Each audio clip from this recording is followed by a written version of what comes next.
Welcome in the second part of the reflex action. In the first part, we have been seeing what is the reflex action, type of reflexes, reflex arc, and the type of reflex arc. Today we will see the properties of the reflex action. The reflex action, how? There are some properties. What these are? The following are the properties of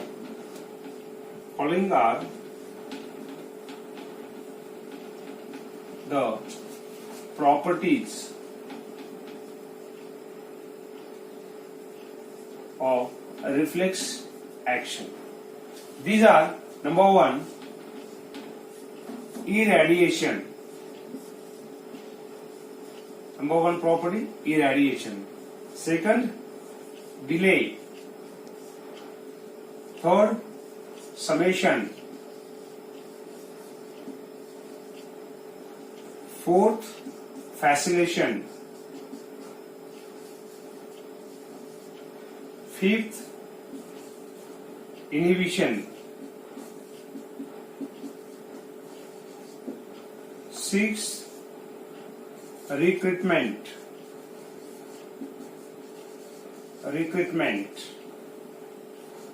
Seventh, after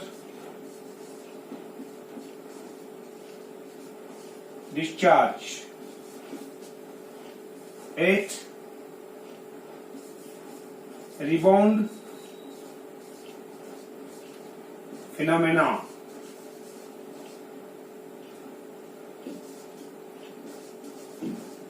And the last, ninth, is the fatigue. So these are the properties of the reflex action. Now what these properties are there? The first one, irradiation. What by irradiation is that? If you apply the stimulus, and if the stimulus is too strong, then it will stimulate the number of the receptors, and the impulses are coming from the number of motor neurons, and wide area gives a response, is called as irradiation. Suppose if you have used a small stimulus, then only few of the motor neurons will send the impulses, and response will be seen into that particular the point or particular portion is there. For example, if you use the pinprick on the finger, only there is a withdrawal of the finger will be there, only one finger. And if you use a strong prick on a single finger, that time whole hand will be withdrawn. So this is called as irradiation. Irradiation, the first one property. Do you understood? Irradiation means what? When the two strong stimulus, means one strong stimulus applied, so it will cause the discharge of the impulses from more motor neurons, and it will spread over the wide area. That it is called as irradiation, and that wide area shows the response. Then second, delay. Delay means what? It is time from the application of the stimulus till that getting the response. Means there is no response immediately after the stimulus. To getting the response after the exposure to the stimulus or after the application of the stimulus, adequate stimulus, the response will come after a short period. And that interval or the time from the application of the stimulus means what? From the application of the stimulus until getting the response, this time is called as a delay. And there is a delay if the time taken by impulses passing through the afferent limb plus the time taken by impulses passing through the efferent limb, which is motor neurons, the sum total of these two time, if the deducted from or subtracted from the total time, will get the central delay. Coming for the summation. As already in a few lectures you have been seeing that summation means what? Whatever sometime two subliminal stimulus may be there, or a subliminal stimulus will be there. Subliminal means what? The stimulus, that type of stimulus that is produces the EPSP after application, but that EPSP is not capable to produce the high threshold. or stimulate the fibers. So that time what happens? If the two subliminal stimulus are used or are applied, they produce the EPSP, and that EPSP is capable of producing high threshold and stimulate the nerve fiber. That is called the summation. Means, understood it? Again I will repeat. Summation means what? Sometimes what happens, one stimulus is applied, but that stimulus is subliminal, that which is not capable of the producing that much EPSP that which can excite the nerve fiber. At this time, if the two subliminal stimuli applied, then they are capable of producing that EPSP that which can produce the high threshold and can stimulate the or excite the nerve fibers. And this summation are of the two types. Summations are of the two types. One is spatial summation and second is a temporal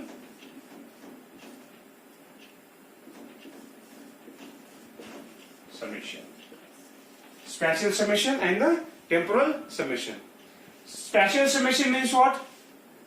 Spatial summation means what? When the two subliminal stimuli applied at the same time separately on the separate point.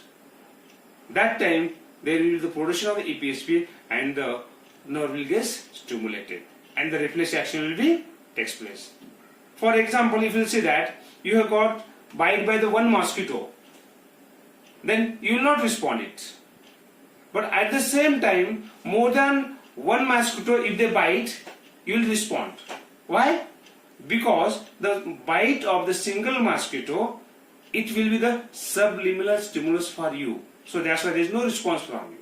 But at the same time, at the two separate points, two or more than two mosquito bite on your feet or the hand, so you will either withdraw the hand or withdraw the feet. So that is called as the spatial summation. Second, temporal summation. Temporal summation means what? It is the type of the summation where two subliminal stimulus are applied at the same time, same point, at the same point, one after another repeatedly. Take the same example of the mosquito bite. If you get the mosquito by the bite by the first mosquito, so you will not be respond.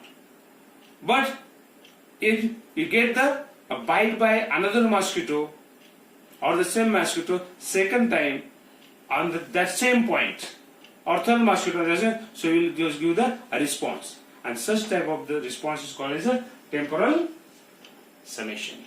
They understood? So that is the summation. Then the facilitation. So what about the facilitation?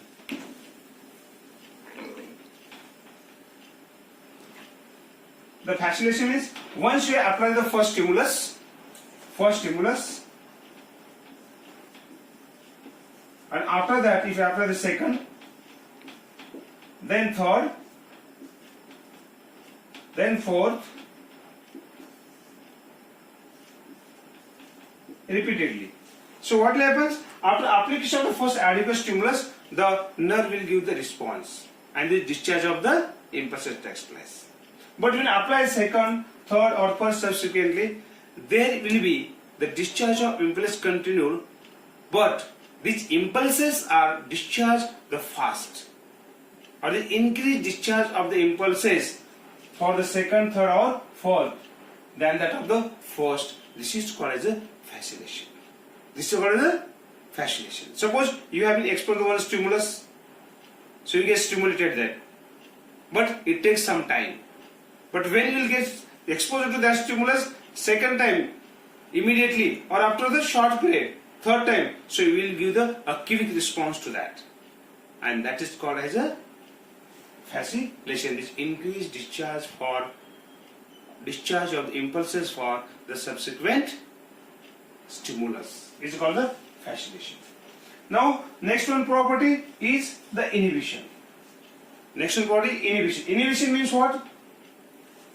When the reflex action takes place, the one group of one group of muscle fibers gets stimulated, while other group of muscle fibers gets imitated, or the muscles gets inhibited. Means which one? If one group of the muscle fiber gets stimulated, the other group, that is antagonist muscle, they get inhibited. For example, suppose some has been pricked here or some has been bite here, then will we draw the hand like this one? What will happen is a flexion of the arm. And which muscle gets contracted? Flexor muscles. At the same time, the extensor muscle gets inhibited. These are antagonists to the flexors, inhibited. And this is due to the reciprocal innervation of the nerve fibers. The inhibition is possible due to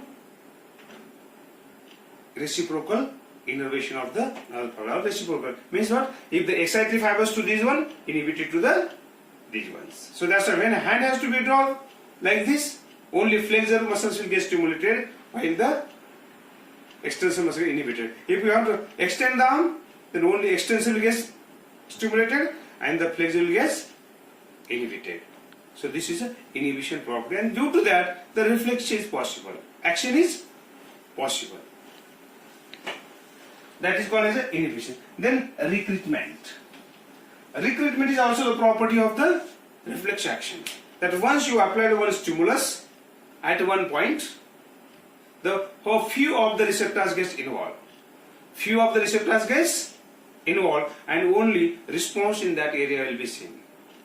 If more than one stimulus is applied, or even though if strength of that stimulus gets increased, then the involvement of the more receptors are there and you will see the wide response. This is called as a recruitment. It occurs either increase the stimulus or increase the strength of the same stimulus. The recruitment or the involvement of the more area will take place. Do you understand this differently? Then after discharge. After discharge means what? Okay, when the stimulus is applied, the response takes place. Response takes place. But when this stimulus has been removed, the response should be stopped. But what happens? Even though stimulus has been removed, the response is still there. Still there. This is called as after discharge, because even after removal of the stimulus, there is a discharge of the impulses are continued. For example, we'll see, if you see the snake, a big snake, then you draw yourself and you will start to shake. Involuntary. But when snake pass out, there is no snake, but for a moment you will be continue to shake or continue to withdraw yourself. Why? It is due to even after passing of the stimulus, there is a discharge of the impulses are continued for a short period.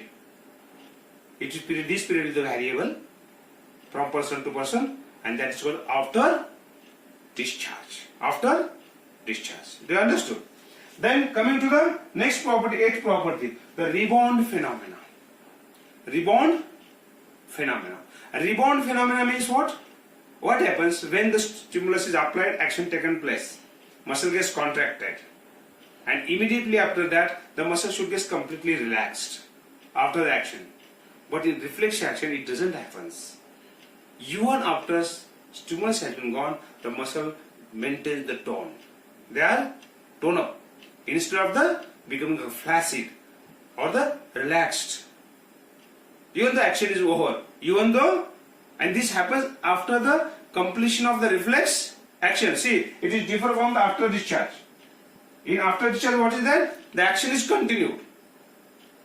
But in rebound phenomena, action is not, action has been completed. But even after the completion of the action, there is no relaxation of the muscles completely. That usually occurs in other one. In other conditions are there. If you flex, simply flex the hand voluntarily as like this and then leave it, then what is muscle becomes immediately flaccid. But in the reflex action, muscle doesn't undergo immediate relaxation or doesn't become flaccid. Immediately after the reflex action, it maintains the tone. and that phenomenon is called as a rebound phenomenon. The last property is a fatigue. In reflex action there will be fatigue.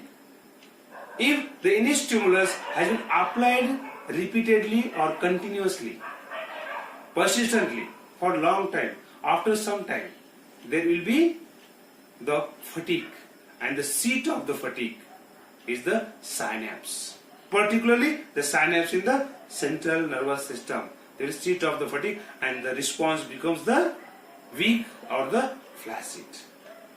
You understood? That is the fatigue. In fatigue, the seat of action of the fatigue is the synapse. As already you have seen the synaptic fatigue, because due to continuous discharge of the impulses, there is a lack of neurotransmitter substances. So, two other properties are there. The 10th one is the occlusion, and the 11th is subliminal fringe. These two additional properties of the reflex action. What are these? The first one is the occlusion. Occlusion is when the reflex contraction is produced by the simultaneous stimulation of by the two stimuli.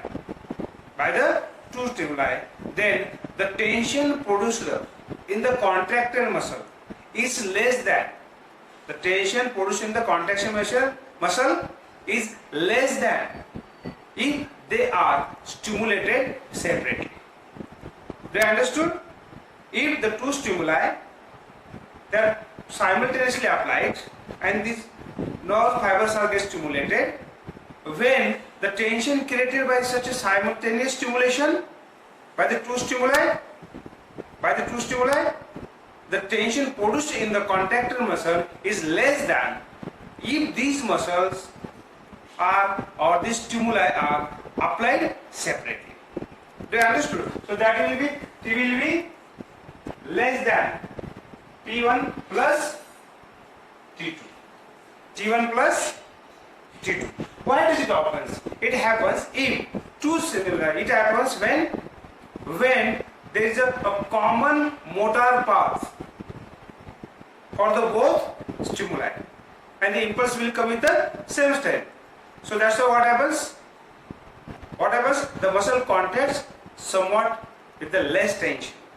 So that's why if the two stimuli apply simultaneously, whatever tension created into the contracted muscle, it is less than if these stimuli are applied separately, one after another. You understood? That is called as a occlusion. So when it happens, see here I will show you the figure. Suppose this is one stimulus here and another stimulus is here, like this, and there is a common receptor. They are stimulated, and whatever the impulse coming to this area, to this muscle, this is a common path, motor neuron path, and the impulse will reaches here, and distribution will be the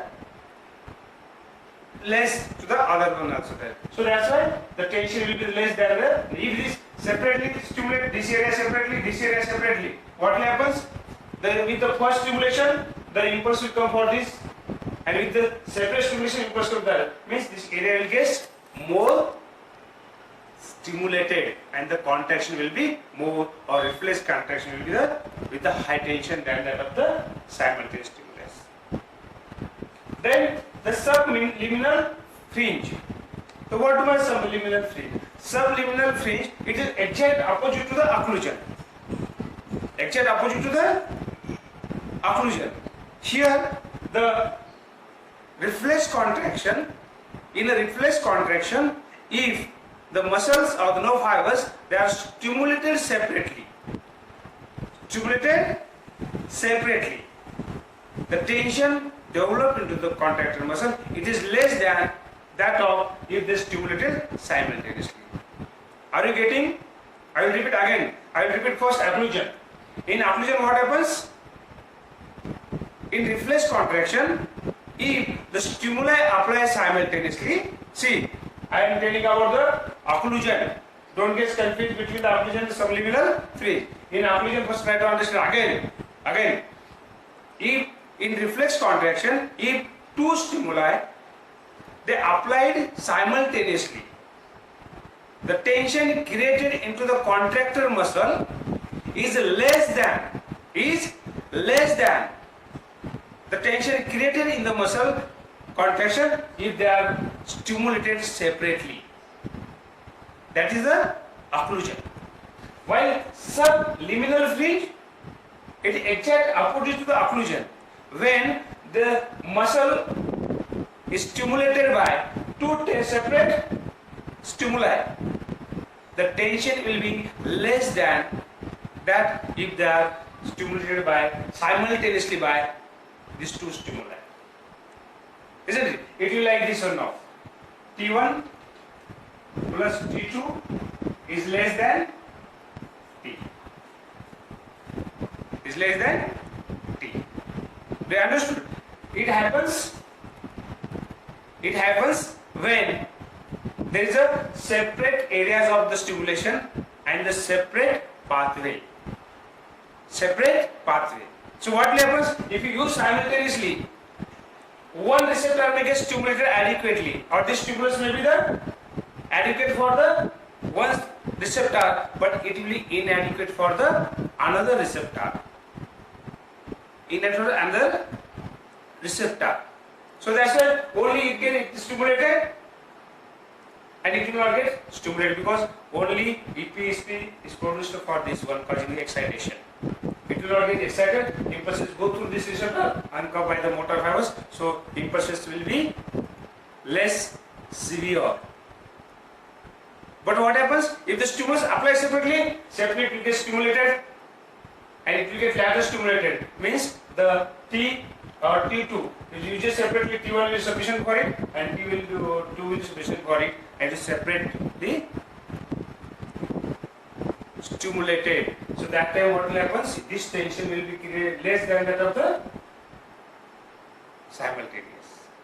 Means if simultaneously they applied, the both are get adequate stimulus producing EPSP sufficient to produce the high threshold. अगर separately use करते हैं तो एक स्टिमुला क्या रहेगा? Subliminal रहेगा. एक अंदर को स्टिमुलेट कर सकता है, दूसरे को स्टिमुलेट नहीं करेगा. इसलिए अगर हम अलग अलग अगर यूज करते हैं तो मसल में आने वाला टेंशन कम रहेगा. अगर दोनों स्टिमुलाई साथ में अप्लाई करते हैं तो दोनों मिलके दोनों को भी स्टिमुलेट करने के लिए कैपेबल है, सफिशिएंट है. ईपीएसपी प्रोड्यूस करते हैं उतना और एक्साइटेशन करते ज्यादा एक्साइटेशन करते हैं, contraction will be the more that. Do you understood? So this is the subliminal fringe.